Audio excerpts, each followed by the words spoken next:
Hello friends, ನಮಸ್ಕಾರ. Welcome to my channel. ಇವತ್ತಿನ ವಿಡಿಯೋದಲ್ಲಿ ಯುಕೆಗೆ ಬರಬೇಕು ಅಂದ್ರೆ ಯಾವ ವೀಸಾ ಬೇಕು, ಅದಕ್ಕೆ ಫೀಸ್ ಎಷ್ಟಾಗುತ್ತೆ, ಏನ್ ಡಾಕ್ಯುಮೆಂಟ್ಸ್ ಕೊಡಬೇಕು ನೀವು ಅನ್ನೋದನ್ನ ನಾ ಈ ವಿಡಿಯೋದಲ್ಲಿ ನಿಮಗೆ ತಿಳಿಸ್ಕೊಡ್ತೀನಿ. ಬನ್ನಿ ನೋಡೋಣ. ಮೊದಲನೇದಾಗಿ ಸ್ಟೂಡೆಂಟ್ ವೀಸಾ. ಈ ವೀಸಾ ಯಾರು ತಗೋತಾರೆ? ಮೋಸ್ಟ್ ಆಫ್ ದ ಟೈಮ್ಸ್ ನಾವು ಇಂಡಿಯಾದಲ್ಲಿ ಸ್ಟೂಡೆಂಟ್ಸು ಬ್ಯಾಚಲರ್ಸ್ ಡಿಗ್ರಿ ಮುಗಿಸಿ ಮಾಸ್ಟರ್ಸ್ ಮಾಡಕ್ ಬರ್ತೀವಿ. ಅಂತ ಟೈಮಲ್ಲಿ ಈ ಸ್ಟೂಡೆಂಟ್ ವೀಸಾ ಬೇಕಾಗುತ್ತೆ. ಇಲ್ಲ ಕೆಲವರು ಬ್ಯಾಚಲರ್ಸ್ ಡಿಗ್ರಿನೇ ಮಾಡಕ್ ಬರ್ತಾರೆ, ಕೆಲವರು PhD ಮಾಡಕ್ ಬರ್ತಾರೆ. ಸೊ ಅಂತ ಒಂದು ಟೈಮಲ್ಲಿ ಸ್ಟೂಡೆಂಟ್ ವೀಸಾ ಅಪ್ಲೈ ಮಾಡ್ಕೋಬೇಕು. ಇದಕ್ಕೆ ಪ್ರೋಸೆಸ್ ಏನಪ್ಪಾ ಅಂದ್ರೆ, ಆಫರ್ ಲೆಟರ್ ತಗೋ ನೀವೊಂದು ಕಾಲೇಜಿಂದ, ಮತ್ತೆ CAAS ಅಂತ ಅವರು ರಿಲೀಸ್ ಮಾಡ್ತಾರೆ, ಅದು ಇರಬೇಕು ನಿಮ್ಮ ಹತ್ರ. ಮತ್ತೆ ಪಾಸ್ಪೋರ್ಟ್ ಬೇಕಾಗುತ್ತೆ, ವ್ಯಾಲಿಡ್ ಇಂಡಿಯನ್ ಪಾಸ್ಪೋರ್ಟ್. ಮತ್ತೆ ಇಂಗ್ಲಿಷ್ ಲ್ಯಾಂಗ್ವೇಜ್ ಟೆಸ್ಟ್ ಒಂದು ತಗೋಬೇಕಾಗುತ್ತೆ. ಇಂಡಿಯಾದಲ್ಲಿ IELTS ತಗೋತಾರೆ. ಸೊ ಅದು ಸ್ಕೋರ್ 9ಕ್ಕೆ ಒಂದು 8 ಇಲ್ಲ 7.5 8.5 ಆ ಥರ ತಗೊಳ್ಳೋದು. 4 ಸೆಕ್ಷನ್ ಇರುತ್ತೆ, ಎಲ್ಲಾದ್ರಲ್ಲೂ ಆ ಥರ ತಗೊಳ್ಳಿ. ತುಂಬಾ ಈಸಿ ಆಗಿರುತ್ತೆ, ಇದು ಈಸಿಯಾಗಿ ಅಚೀವ್ ಮಾಡಬಹುದು. ಮತ್ತೆ ಫೈನಾನ್ಷಿಯಲ್ ಪ್ರೂಫ್, ನಿಮ್ದು ಲಾಸ್ಟ್ 6 ಮಂತ್ಸ್ ಡಾಕ್ಯುಮೆಂಟ್ಸ್ನ ತುಂಬಾ ಕರೆಕ್ಟ್ ಆಗಿ ಇಟ್ಕೊಳ್ಳಿ. ಫೈನಾನ್ಷಿಯಲ್ ಆಗಿ ಇವಾಗ ನೀವು ಅಪ್ಪ ಅಮ್ಮಂದು ಏನಾದರೂ ಡಾಕ್ಯುಮೆಂಟ್ ಸಬ್ಮಿಟ್ ಮಾಡ್ತೀರಾ, ಫೈನಾನ್ಷಿಯಲ್ ಸ್ಟೇಟ್ಮೆಂಟ್ಸ್ ಅಂದ್ರೆ ಅದು ಅಷ್ಟೇ. ಜೊತೆಗೆ ಏನಾದರೂ ಫಿಕ್ಸೆಡ್ ಡೆಪಾಸಿಟ್ಸ್ ಇದ್ರೆ ಅದು ಕೂಡ ನೀವು ಪ್ರೂಫ್ ಆಗಿ ತೋರಿಸ್ಬೋದು. ಸೊ ಇದೆಲ್ಲ ಫೈನಾನ್ಷಿಯಲ್ ಪ್ರೂಫ್ಗೆ ತುಂಬಾ ಇಂಪಾರ್ಟೆಂಟ್. ಅದನ್ನ ತುಂಬಾ ಕರೆಕ್ಟ್ ಆಗಿ ಮೇಂಟೈನ್ ಮಾಡಿ. ಮತ್ತೆ TB ಟೆಸ್ಟ್ ಸರ್ಟಿಫಿಕೇಟ್, ಇದು ಟ್ಯೂಬರ್ಕ್ಯುಲೋಸಿಸ್ ಟೆಸ್ಟ್ ಸರ್ಟಿಫಿಕೇಟ್. ನೀವು ಹತ್ರದಲ್ಲೇ ಇರೋ ಅಪೋಲೋನೋ ಇಲ್ಲ ಯಾವುದೋ ಒಂದು ಹಾಸ್ಪಿಟಲ್ ಹೋಗಿ ನೀವು ಮಾಡಿಸ್ಬೋದು, ಅದೊಂದು ಡಾಕ್ಯುಮೆಂಟ್. ಸೊ ಇಷ್ಟು ಇದ್ದಾಗ ನೀವು ಅಪ್ಲೈ ಮಾಡ್ಬೋದು. ಒಂದು ಒಳ್ಳೆ ಯೂನಿವರ್ಸಿಟಿನ ಚೂಸ್ ಮಾಡ್ತೀರಾ, ಅವ್ರ ಹತ್ರ ಆಫರ್ ಲೆಟರ್ ರಿಸೀವ್ ಮಾಡ್ಕೋತೀರಾ, ಮತ್ತೆ ನೀವು ಎಕ್ಸೆಪ್ಟ್ ಮಾಡ್ಕೋಬೇಕು ಅದನ್ನ. ಆ ಟೈಮಲ್ಲೇ ನೀವು ಸ್ವಲ್ಪ ಫೀಸ್ ಪೇ ಮಾಡಬೇಕಾಗತ್ತೆ. ಒಂದು 15-20 ಲಕ್ಷ ಫೀಸ್ ಇದ್ರೆ ಅದರಲ್ಲೊಂದು 3 ಲಕ್ಷನೋ 2 ಲಕ್ಷನೋ ಪೇ ಮಾಡಿ ಅಂತ ಹೇಳ್ತಾರೆ. ಅದು ಸ್ವಲ್ಪ ವಿಚಾರಿಸ್ಕೊಳ್ಳಿ. ಸೊ ಆವಾಗ ನೀವು ಎಕ್ಸೆಪ್ಟ್ ಮಾಡ್ಕೋತೀರಾ ಪೇ ಮಾಡಿ. ಅದಾದ್ಮೇಲೆ ಅವರು CASನ ಇಶ್ಯೂ ಮಾಡ್ತಾರೆ. ಇಷ್ಟು ಆದ್ಮೇಲೆ ನೀವು ವೀಸಾಗೆ ಅಪ್ಲೈ ಮಾಡ್ಕೋಬಹುದು. ಆನ್ಲೈನಲ್ಲಿ ನೀವೇ ಅಪ್ಲೈ ಮಾಡ್ಕೋಬಹುದು ವೀಸಾನ. ವೀಸಾ ಫೀಸು ಒಂದು £550, ಹತ್ರ 600 ಪೌಂಡ್ಸ್ ಫೀಸ್ ಇದೆ ನಿಮಗೆ. ಅಷ್ಟು ಅಪ್ಲೈ ಮಾಡಿದ್ಮೇಲೆ ಜೊತೆಗೆ ನೀವು IHS ಫೀ ಕೂಡ ಪೇ ಮಾಡಬೇಕು. ಏನಪ್ಪ IHS ಫೀಸು ಅಂದ್ರೆ, ಇಮಿಗ್ರೇಷನ್ ಹೆಲ್ತ್ ಸರ್ಚಾರ್ಜ್. ಇದಕ್ಕೆ ಒಂದು 750-775 ಪೌಂಡ್ ಇದಕ್ಕೆ ಫೀಸ್ ಇದೆ. ಇದು ಅಡಿಷನಲ್. ಸೊ ನೀವು ಅದನ್ನು ರೆಡಿಯಾಗಿ ಪೇ ಮಾಡಬೇಕು. ಇಷ್ಟು ಪೇ ಮಾಡಿದ್ಮೇಲೆ ನಿಮಗೆ ಅಪ್ಲಿಕೇಶನ್ನ ನೀವು ಒಂದು ಹಂತಕ್ಕೆ ಸಬ್ಮಿಟ್ ಮಾಡಿರ್ತೀರ. ಜೊತೆಗೆ VFS ಅಲ್ಲಿ ನೀವು ಅಪಾಯಿಂಟ್ಮೆಂಟ್ ತಗೊಂಡು ಆ ಒಂದು ಆಫೀಸ್ಗೆ ಹೋಗಿ ನಿಮ್ಮ ಬಯೋಮೆಟ್ರಿಕ್ಸ್ ಕೊಟ್ಟು ನಿಮ್ದು ಎಲ್ಲ ಡಾಕ್ಯುಮೆಂಟ್ಸ್ನು ನೀವು ಸ್ಕ್ಯಾನ್ ಮಾಡಿ ಅಪ್ಲೋಡ್ ಮಾಡಿ ಸಬ್ಮಿಟ್ ಮಾಡಿದ್ರೆ ನಿಮ್ದು ಅಪ್ಲಿಕೇಶನ್ ಅಲ್ಲಿಗೆ ನಿಮ್ಮೊಂದು ವೀಸಾ ಅಪ್ಲಿಕೇಶನ್ ಕಂಪ್ಲೀಟ್ ಆಗುತ್ತೆ. ಸಬ್ಮಿಟ್ ಮಾಡೋದು ಅವರು 3 to 4 ವೀಕ್ಸ್ ಅಲ್ಲಿ ನಿಮ್ದೊಂದು ಡಿಸಿಷನ್ನ ನಿಮಗೆ ಕೊಡ್ತಾರೆ. ನಿಮಗೆ ಈ ತರ ವೀಸಾ ಇಶ್ಯೂ ಆಗಿದೆ, ನೀವು ನಿಮ್ದು ಟ್ರಾವೆಲ್ ಅರೇಂಜ್ಮೆಂಟ್ಸ್ನ ಮಾಡ್ಕೊಳ್ಳಿ, ನೀವು ಟಿಕೆಟ್ಸ್ ಬುಕ್ ಮಾಡಿಕೊಂಡು ನೀವು UKಗೆ ಹೋಗಿ ಸ್ಟಾರ್ಟ್ ಮಾಡಬಹುದು ಅಂತ. ಸೊ ಇದು ಅಪ್ಲಿಕೇಶನ್ ಪ್ರೋಸೆಸ್. ಎಷ್ಟು ಡ್ಯೂರೇಷನ್ ಸಿಗುತ್ತೆ ನಿಮಗೆ? ಯಾಕೆಂದ್ರೆ ನಾವು ಒಂದು ವೀಸಾಗೆ ಅಪ್ಲೈ ಮಾಡ್ಬೇಕಾದ್ರೆ 6 ತಿಂಗಳು ಬರುತ್ತೆ, 1 ವರ್ಷ ಬರುತ್ತೆ. ಇವಾಗ ನಿಮ್ದೊಂದು ಕೋರ್ಸ್ ಇರುತ್ತೆ, 6 ತಿಂಗಳು ಇರುತ್ತೆ, 6 ತಿಂಗಳಲ್ಲಿ ತಗೋಬಹುದು ನೀವು. ಇಲ್ಲ 1 ವರ್ಷ ಇರುತ್ತೆ ಕೋರ್ಸ್, 1 ವರ್ಷದ್ದು ನೀವು ವೀಸಾ ಅಪ್ಲೈ ಮಾಡ್ಕೊಂಡಾಗ ಅವ್ರು ಎಕ್ಸ್ಟ್ರಾ ಅಡಿಷನಲ್ 4 ಮಂತ್ಸ್ ಕೊಡ್ತಾರೆ. ಸೊ ಟೋಟಲ್ 16 ಮಂತ್ಸ್ ವೀಸಾ ನಿಮ್ಗೆ ಸಿಗುತ್ತೆ. ಈ ವೀಸಾ ಇರಬೇಕಾದ್ರೆ ನಿಮ್ಮ ಹತ್ರ ಸ್ಟೂಡೆಂಟ್ ಆಗಿ ಬರಬೇಕಾದ್ರೆ ತುಂಬಾ ಇಂಪಾರ್ಟೆಂಟ್ ಈ ಒಂದು ಪಾಯಿಂಟ್. ನೀವು 20 ಅವರ್ಸ್ ಮಾತ್ರ ವೀಕಲ್ಲಿ ಕೆಲಸ ಮಾಡಬಹುದು, ಅದ್ರ ಮೇಲೆ ಕೆಲಸ ಮಾಡಂಗಿಲ್ಲ. ಇದು ತುಂಬಾ ಇಂಪಾರ್ಟೆಂಟ್. ತುಂಬಾ ಹುಡುಗರು ತಪ್ಪು ಮಾಡ್ತಾರೆ, ಮತ್ತೆ ವೀಸಾ ಎಕ್ಸ್ಟೆನ್ಷನ್ಸ್ ಮತ್ತೆ ರಿನ್ಯೂವಲ್ಸ್ ನೆಕ್ಸ್ಟ್ ವೀಸಾಗೆ ಹೋಗ್ಬೇಕಾದ್ರೆ ಅವ್ರಿಗೆ ಸಿಕ್ಕಾಕೋತಾರೆ. ಅವ್ರ ಹತ್ರ ಮತ್ತೆ ನೀವು 20 ಅವರ್ಸ್ಗಿಂತ ಜಾಸ್ತಿ ಕೆಲಸ ಮಾಡಿದೀರಾ, ಯಾಕೆ ಮಾಡಿದೀರಾ, ಇದೆಲ್ಲದಕ್ಕೂ ನೀವು ಒಂದು ಡೀಟೇಲ್ಸ್ ಕೊಡ್ಬೇಕಾಗುತ್ತೆ. ಸೊ ಯಾಕೆ 20 ಅವರ್ಸ್ ಕೆಲಸ ಮಾಡಿ, ಇದೇ ತುಂಬಾ ಆಯ್ತು. 20 ಅವರ್ಸ್ ನೀವು ಓದ್ಕೊಂಡು 20 ಅವರ್ಸ್ ಮಾಡೋದು, ಆಕ್ಚುಲಿ ಹೇಳಬೇಕು ಅಂದ್ರೆ ತುಂಬಾ ಬ್ಯುಸಿಯಾಗಿರ್ತೀರಾ. ಅಲ್ಲಿ ಒಂದ್ ಕಡೆ ಕಾಲೇಜ್ ಅಟೆಂಡ್ ಆಗಬೇಕು, ಓದ್ಬೇಕು, ಜೊತೆಗೆ ಈ 20 ಅವರ್ಸ್ ಪಾರ್ಟ್ ಟೈಮ್ ಜಾಬ್ ಮಾಡಬೇಕು. ಸೊ ಇಷ್ಟೊಂದು ಬಿಸಿ ಆಗಿರ್ಬೇಕಾದ್ರೆ ಎಕ್ಸ್ಟ್ರಾ ಜಾಸ್ತಿ ಅವರ್ಸ್ ಮಾಡೋ ನೆಸೆಸಿಟಿ ಇಲ್ಲ. ಸೊ 20 ಅವರ್ಸ್ ಮಾಡ್ಕೊಳ್ಳಿ, ಅದರಿಂದಾನೇ ನಿಮ್ಗೆ 1000 ಪೌಂಡ್ಸ್ ಹತ್ರ ಬರುತ್ತೆ ತಿಂಗಳಿಗೆ. ಆರಾಮಾಗಿ ನೀವು ಅದರಲ್ಲೇ ನಿಮ್ದೊಂದು ಹಾಸ್ಟೆಲ್ ಖರ್ಚಾಗ್ಲಿ, ಇಲ್ಲಾಂದ್ರೆ ಯಾವುದೋ ಒಂದು ಅಪಾರ್ಟ್ಮೆಂಟ್ ಅಲ್ಲಿ ನೀವು ಇದ್ರು ಅಲ್ಲಿರೋ ಎಕ್ಸ್ಪೆನ್ಸಸ್ ಆಗಲಿ, ಇದರಿಂದಾನೇ ನೀವು ಕಳಿಬೋದು. ಸೊ ಹಂಗಿರ್ಬೇಕಾದ್ರೆ 20 ಅವರ್ಸ್ ಮಾಡ್ಕೊಳ್ಳಿ. ಬೇರೆ ಟೈಮಲ್ಲಿ ಹಾಲಿಡೇಸ್ ಇದ್ದಾಗ ನೀವು ಫುಲ್ ಟೈಮ್ ಮಾಡ್ಬೋದು. ಸೊ ನೋಡ್ಕೊಂಡು ಅದೊಂದು ಕರೆಕ್ಟ್ ಆಗಿ ಮಾಡಿ. ಇನ್ನು ಓದೋ ಟೈಮಲ್ಲೇ ನೀವು ಸ್ವಲ್ಪ ಜಾಬ್ಸ್ಗೂ ಅಪ್ಲೈ ಮಾಡೋದಕ್ಕೆ ಸ್ಟಾರ್ಟ್ ಮಾಡಿ. ಸೊ ದಟ್ ನಿಮ್ಗೆ ಏನಾಗುತ್ತೆ, ಈ 4 ತಿಂಗಳು ನಿಮ್ಗೆ ಎಕ್ಸ್ಟ್ರಾ ಕೊಟ್ಟಿದ್ದಾರಲ್ಲ ಅಡಿಷನಲ್ ಟೈಮು, ಆ ಟೈಮಲ್ಲಿ ನಿಮ್ದು ಕಾನ್ವೊಕೇಶನ್ ಇದೆಲ್ಲ ಮುಗಿಸ್ಕೊಂಡ್ರು ಕೂಡ ನೀವು, ನಿಮ್ಮ ಅದೃಷ್ಟ ಚೆನ್ನಾಗಿದ್ರೆ, ನೀವು ಫಸ್ಟೇ ಅಪ್ಲೈ ಮಾಡ್ಕೊಂಡು ಪ್ರಿಪೇರ್ಡ್ ಆಗಿದ್ರೆ ನಿಮಗೆ ಜಾಬ್ ಸಿಕ್ಬಿಡುತ್ತೆ. ಆ ಜಾಬ್ ಹುಡ್ಕೋ ಒಂದು ಪ್ರೋಸೆಸ್ ಏನು, ಮತ್ತೆ ಯಾವ ತರ ಆಪರ್ಚುನಿಟೀಸ್ ಇಲ್ಲಿ ಸಿಗುತ್ತೆ, ಯಾವ ಥರ ಹುಡುಕ್ಬೇಕು ಅನ್ನೋದು ನಾನು ಮುಂದಿನ ವಿಡಿಯೋಲ್ಲಿ ನಿಮಗೆ ಮಾಡ್ಕೊಡ್ತೀನಿ. ಅದು ತುಂಬ ಯೂಸ್ ಆಗುತ್ತೆ ನಿಮಗೆ ಆ್ಯಕ್ಚುಲಿ. ಇಷ್ಟು ಕಷ್ಟಪಟ್ಟು ನೀವು ಓದಿದ್ಮೇಲೆ ನಿಮಗೆ ಕೆಲಸ ತಗೊಳ್ಳೇಬೇಕು ನೀವು.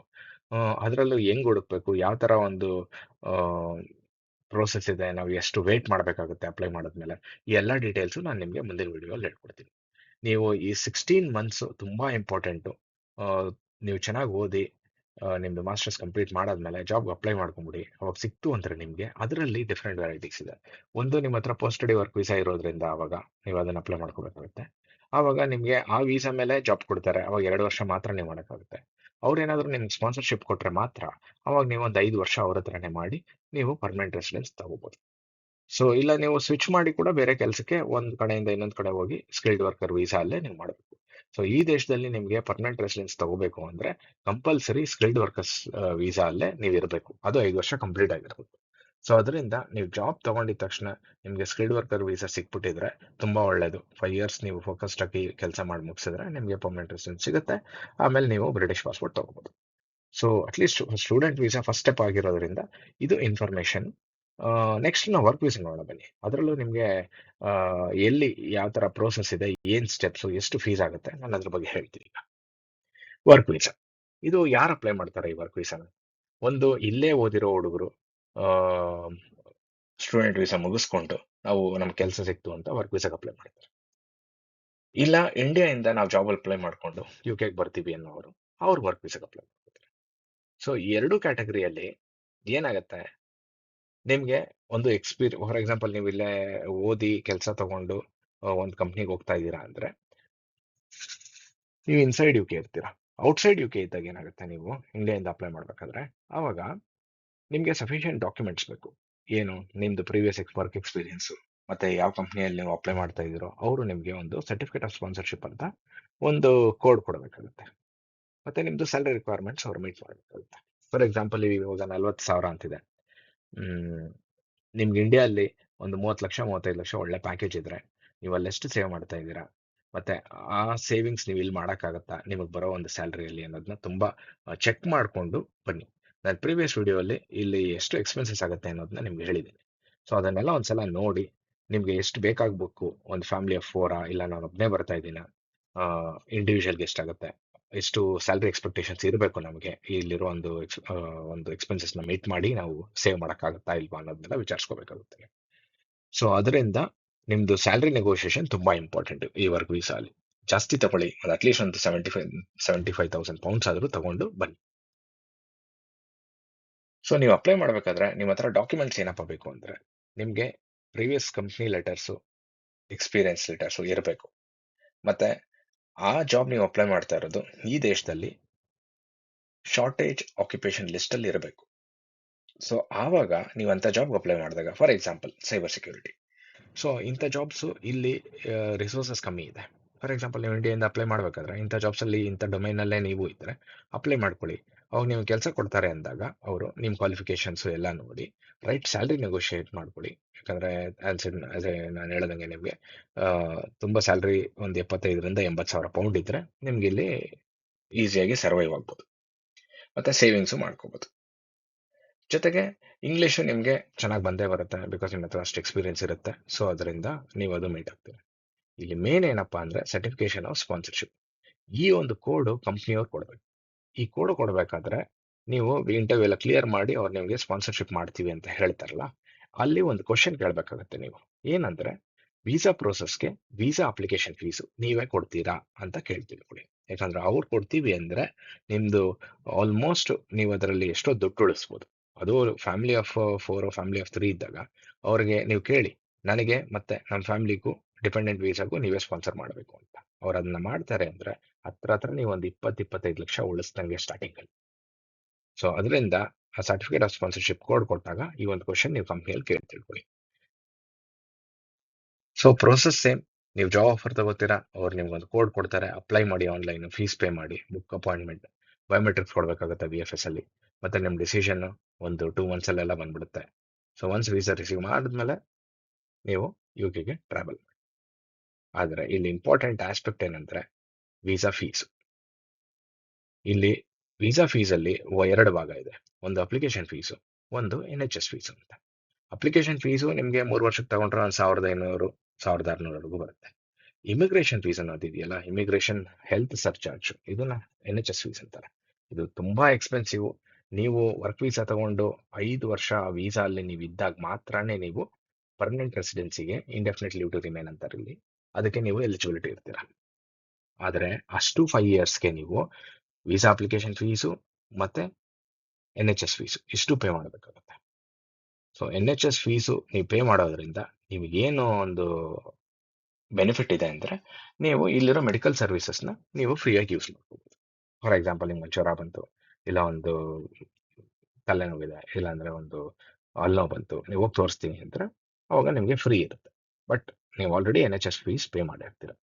ಇದು ಒಬ್ಬರಿಗಾದಾಗ ಎಷ್ಟು ಎಕ್ಸ್ಪೆನ್ಸಿವ್, ಮತ್ತೆ ಫ್ಯಾಮಿಲಿ ಆಫ್ 3 ಇಲ್ಲ 4 ಜನ ಇದ್ದಾಗ ಅದು ಎಷ್ಟು ಎಕ್ಸ್ಪೆನ್ಸಿವ್ ಅಂತ ನೋಡೋಣ ಬನ್ನಿ.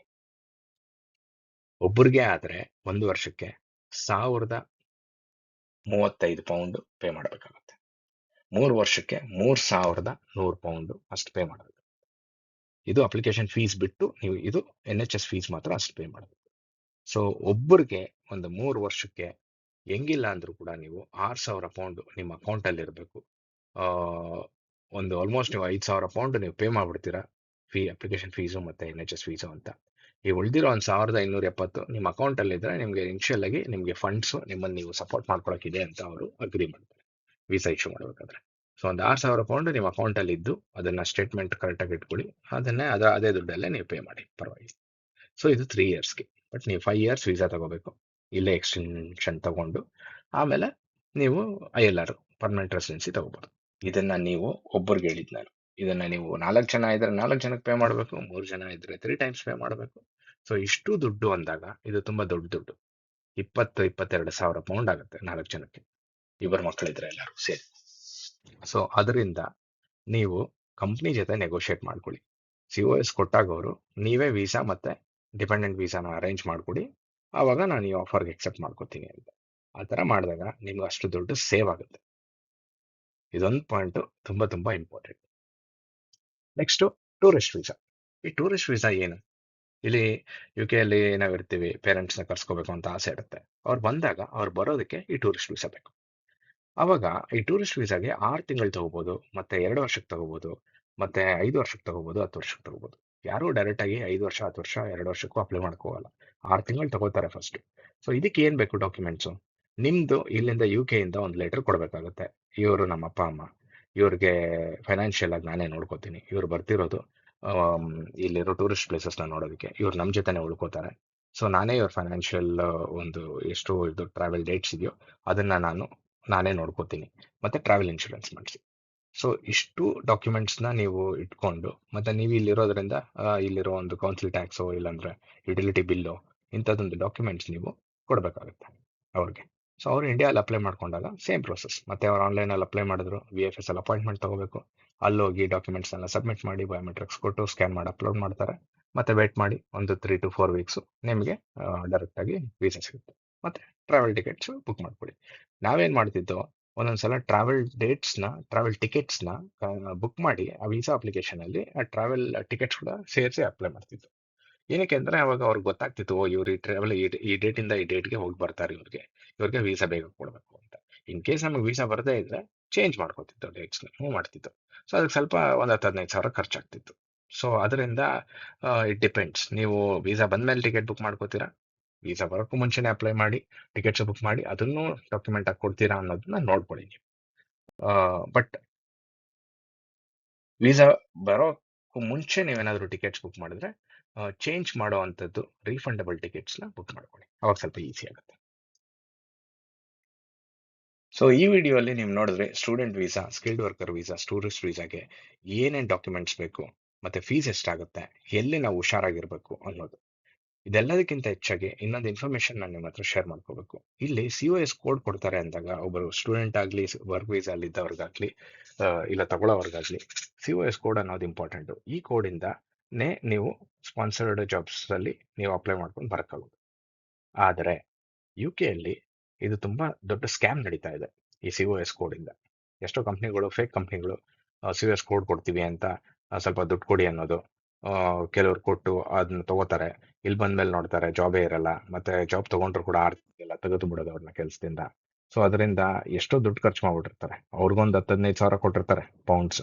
ಮತ್ತೆ ಇವರು ನಾನು ಹೇಳ್ದಂಗೆ NHS ಫೀಸು ಇದೆಲ್ಲ ಸೇರಿ ಒಂದು 20-25 ಸಾವಿರ ಆಗಿರುತ್ತೆ. ಸೊ ಲಿಟ್ರಲಿ ನೀವು ನೋಡಿದ್ರೆ ಒಂದು 30,000-40,000 ಖರ್ಚು ಮಾಡಿರ್ತಾರೆ. ಆದ್ರೆ ಕೊನೆಗೆ ಏನಾಗುತ್ತೆ, ಅವ್ರು ಮೋಸ ಮಾಡ್ತಾರೆ. ಸೊ ಇಂಥ ಸ್ಕ್ಯಾಮ್ಗಳೆಲ್ಲ ಜಾಸ್ತಿ ನಡೀತಾ ಇದೆ. ರೀಸೆಂಟ್ ಆಗಿ ಒಂದು ಯೂಟ್ಯೂಬರೇ ಆಕ್ಚುಲಿ ಆ ಥರ ಮಾಡಿ ಅವ್ರ ಫ್ಯಾಮಿಲಿ ಅವರೆಲ್ಲ ಸೇರ್ಕೊಂಡು ಮಾಡಿ ಒಂದು 80 ಕೋಟಿ 90 ಕೋಟಿ ಮೋಸ ಮಾಡಿದ್ದಾರೆ ಇಲ್ಲಿರೋ ಇಂಡಿಯನ್ಸ್ಗೆ, ಮತ್ತೆ ಇಂಡಿಯಾದಿಂದ ಅಪ್ಲೈ ಮಾಡೋ ಇಂಡಿಯನ್ಸ್ಗೆ. ಸೊ ಅದನ್ನ ಸ್ವಲ್ಪ ನೀವು ಕರೆಕ್ಟಾಗಿ ವಿಚಾರಿಸ್ಕೊಂಡು ಈ ಕಂಪ್ನಿಯಲ್ಲಿ ನಾನು ಅಪ್ಲೈ ಮಾಡಿದ್ರೆ ನಮಗೆ ಒಳ್ಳೇದಾಗತ್ತಾ, ಏನು ಫೇಕ್ ಅಲ್ವಾ ಅನ್ನೋದನ್ನೆಲ್ಲ ತಿಳ್ಕೊಂಡು ನೀವು ಅಪ್ಲೈ ಮಾಡಿ ಈ ವರ್ಕ್ ವೀಸಾ ಅನ್ನೋದಕ್ಕೆ ಮಾತ್ರ ಪರ್ಟಿಕ್ಯುಲರ್ ಆಗಿ. ಸುಮ್ಮನೆ ದುಡುಕ್ಬೇಡಿ. ಮತ್ತು ಸ್ಟೂಡೆಂಟ್ಸ್ ಆದವ್ರು ನೀವು ಅಷ್ಟೇ, ತುಂಬ ಇಂಪಾರ್ಟೆಂಟು. ಇದೊಂದು ಮೈಲ್ ಸ್ಟೋನ್ ಆಗಿರೋದ್ರಿಂದ ನಿಮ್ಮ ಲೈಫಲ್ಲಿ ಸುಮ್ಮನೆ ದುಡುಕಿ ಯಾವುದೋ ಒಂದು ಕೋರ್ಸ್ ಮಾಡಬೇಕು ಅಂತ ಬರೋಕ್ಕೆ ಹೋಗ್ಬೇಡಿ. ನೀವು ಕರೆಕ್ಟಾಗಿ ಯೋಚನೆ ಮಾಡಿ, ಈ ಕೋರ್ಸಿಂದ ನಮಗೆ ನಾಳೆ ದಿನ ಜಾಬ್ ಆಪರ್ಚುನಿಟಿ ಸಿಗುತ್ತೆ ಅಂತ ಇದ್ದರೆ ಮಾತ್ರ, ನಿಮ್ಗೆ ಕಾನ್ಫಿಡೆನ್ಸ್ ಇದ್ದು ನಾವು ಜಾಬ್ ತಗೋತೀವಿ ಅನ್ನೋದಿದ್ರೆ ಮಾತ್ರ ಬನ್ನಿ. UK ಅನ್ನೋದು ಚಿಕ್ಕ ದೇಶ. ಫಾರ್ ಎಕ್ಸಾಂಪಲ್ US, ಆಸ್ಟ್ರೇಲಿಯಾ, ಕೆನಡಾಗೆಲ್ಲ ಕಂಪೇರ್ ಮಾಡಿದ್ರೆ. ಸೊ ಇಲ್ಲಿ ಆಪರ್ಚುನಿಟೀಸು ಎಷ್ಟಿರುತ್ತೆ ಅನ್ನೋದನ್ನ ನೀವು ಯೋಚನೆ ಮಾಡಬೇಕು. ಇಲ್ಲಿ ಬಂದಮೇಲೆ ಏನ್ ಮಾಡೋದು ಅಂತ ಥಿಂಕ್ ಮಾಡಬೇಡಿ. ಇಲ್ಲಿ ಏನ್ ಮಾಡಬೇಕು ಅಂತ ಥಿಂಕ್ ಮಾಡಿ ಬನ್ನಿ. ಅವಾಗ ನಿಮಗೆ ಹೆಲ್ಪ್ ಆಗುತ್ತೆ. ಕರೆಕ್ಟ್ ಡಿಸಿಷನ್ ತಗೋತೀರಾ, ಎಲ್ಲದಕ್ಕೂ ಪ್ರಿಪೇರ್ ಆಗಿರ್ತೀರಾ. ಸೊ ಅದರ ಬೇಸ್ಡ್ ಆನ್ ದಟ್ ನೀವು ಜಾಬ್ ಆಪರ್ಚುನಿಟೀಸ್ಗೂ ಜಾಬ್ ಅಪ್ಲಿಕೇಶನ್ಸು ಬೇಗ ಬೇಗ ಸ್ಟಾರ್ಟ್ ಮಾಡ್ಕೋತೀರಾ, ಬೇಗ ಕೆಲಸ ಸಿಗುತ್ತೆ. ಎಲ್ಲ ಒಳ್ಳೇದಾಗಲಿ ನಿಮಗೆ. ಏನೇ ಇನ್ಫಾರ್ಮೇಷನ್ ಬೇಕು ಅಂದರೂ ನೀವು ಪಿಂಗ್ ಮಾಡಿ ಕಮೆಂಟ್ ಸೆಕ್ಷನಲ್ಲಿ ನನಗೆ ಹೇಳಿ, ಇಂಥ ಒಂದು ಟಾಪಿಕ್ ಬೇಕು, ಇಂಥ ಒಂದು ಡೀಟೇಲ್ಸ್ ಬೇಕು ಅಂತ. ನಾನು ಎಲ್ಲ ಇನ್ಫಾರ್ಮೇಷನ್ ನಿಮ್ಗೆ ಶೇರ್ ಮಾಡ್ಕೋತೀನಿ. ನಾನು ಇಲ್ಲೇ ಇರೋದು. ಈ ಇನ್ಫಾರ್ಮೇಷನ್ ನಿಮ್ಗೆ ಇಷ್ಟ ಆದರೆ ಶೇರ್ ಮಾಡಿ, ಸಬ್ಸ್ಕ್ರೈಬ್ ಮಾಡಿ, 4 ಜನಕ್ಕೆ ತಿಳಿಸಿ. ಯಾರಾದರೂ ಬರೋರಿದ್ದರೆ UKಗೆ, ಅವ್ರಿಗೆ ಹೆಲ್ಪ್ ಆಗುತ್ತೆ ಈ video definitely. Thank you very much. Thanks for watching. Bye.